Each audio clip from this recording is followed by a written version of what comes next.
చొప్పదండి అభివృద్ధి ప్రదాత, రైతు బాంధవుడు, చొప్పదండి ఎమ్మెల్యే, కరీంనగర్ జిల్లా కాంగ్రెస్ పార్టీ అధ్యక్షుడు మేడిపల్లి సత్యనారాయణ గారి జన్మదిన సందర్భంగా మండల కాంగ్రెస్ పార్టీ ఆధ్వర్యంలో ఈరోజు గంగాధర మండలంలోని 33 గ్రామాలలో అన్ని గ్రామాలలో కాంగ్రెస్ పార్టీ నాయకులు, కార్యకర్తలు, ప్రజాప్రతినిధుల సమక్షంలో జన్మదిన వేడుకలు జరుపుకొని అందరూ మండల కేంద్రంకు చేరుకొని ఇక్కడ ఆంజనేయ స్వామి ఆలయంలో ప్రత్యేక పూజలు నిర్వహించి మండల కేంద్రంలో మధురనాథ చౌరస్తాలో అంబేద్కర్ గారికి పూలదండ వేసి ఇక్కడ జన్మదిన వేడుకలు జరుపుకోవడం జరుగుతుంది.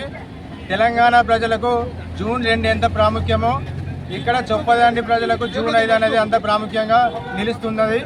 ఎందుకంటే చొప్పదండి నియోజకవర్గం ఏర్పడినప్పటి నుంచి కూడా ఎంతోమంది ఎమ్మెల్యేలు వచ్చిరు పేరు, ఎన్నో ప్రభుత్వాలు వచ్చినా పోయినా కానీ ఎవ్వరు కూడా ఇక్కడ ఎటువంటి అభివృద్ధి కార్యక్రమాలు సొంతంగా నిర్వహించలేదు.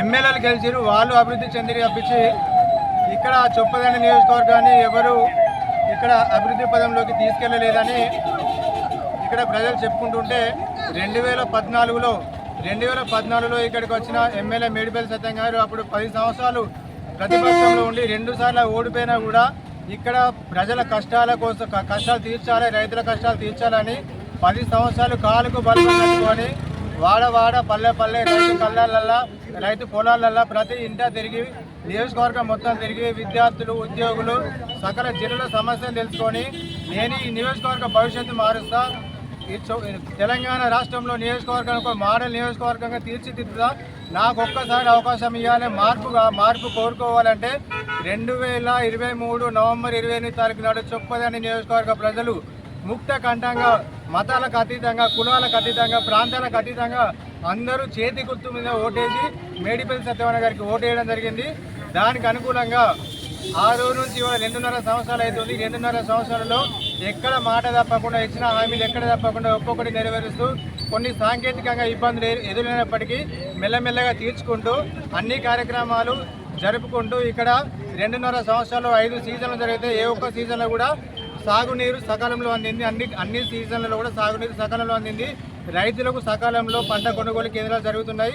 విద్యార్థులకు ఇక్కడ ఎడ్యుకేషన్ హబ్ లాగా డిగ్రీ కళాశాల కావచ్చు, ఇంటిగ్రేటెడ్ స్కూల్ కావచ్చు, అడ్వాన్స్ టెక్నాలజీ స్కూల్ కావచ్చు, ఒక చదువుకున్న ఉన్నత విద్యావంతునిగా, ఉస్మానియా విద్యార్థిగా ఇక్కడ ప్రతి ఒక్కరు చదువుకుంటేనే భవిష్యత్తు ఉంటుందని చొప్పదండి నియోజకవర్గాన్ని, గ్రామీణ ప్రాంతంలో ఉండే చొప్పదండి నియోజకవర్గాన్ని ఎడ్యుకేషన్ హబ్గా చేయడానికి ఇక్కడ అన్ని కళాశాలలు కానీ విద్యను ఇక్కడ తీసుకొస్తున్నాడు.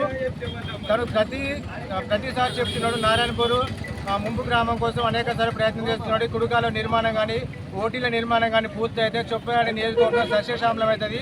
ప్రతి గుంట కూడా పంట పండుతుంది, ఇక్కడ కోనసీమ అవుతుంది. అదే లక్ష్యంతోనే పనిచేస్తా అని రోజుకు 18 గంటలు అదే పనిగా పనిచేస్తూ ఏ మంత్రిని కలిసినా, ముఖ్యమంత్రిని కలిసిన చొప్పదండి నియోజకవర్గం గురించి మాట్లాడుతూ చొప్పదండి నియోజకవర్గాన్ని ఒక మోడల్ నియోజకవర్గంగా తీర్చిదిద్దాలని ప్రయత్నం చేస్తున్నారు. కాబట్టి ఈరోజు కాంగ్రెస్ పార్టీ నాయకులు, కార్యకర్తలు, అభిమానులు అందరూ చాలా ఆనందపడుతున్నారు, హర్షం వ్యక్తం చేస్తున్నారు. మళ్ళొక్కసారి గెలిపించుకోవాలనుకుంటున్నారు. ఈ ఒక్క ఎమ్మెల్యేనే కాదు, ఎమ్మెల్యేతో పాటు మళ్ళొక్కసారి క్యాబినెట్ కూడా పంపాలని చెప్పి ఈ నియోజకవర్గ ప్రజలు కోరుకుంటున్నారు. కాబట్టి అందుకు అనుకూలంగా ఈరోజు సంతోషం వ్యక్తం చేస్తూ జన్మదిన వేడుకలు ఇక్కడ జరుపుకోవడం జరిగింది. ఈ కార్యక్రమానికి విచ్చేసిన కాంగ్రెస్ పార్టీ నాయకులకు, ప్రజాప్రతినిధులకు, కార్యకర్తలందరికీ ధన్యవాదాలు తెలుపుతూ మండల కాంగ్రెస్ పార్టీ అధ్యక్షులు మంత్రి మహేందర్.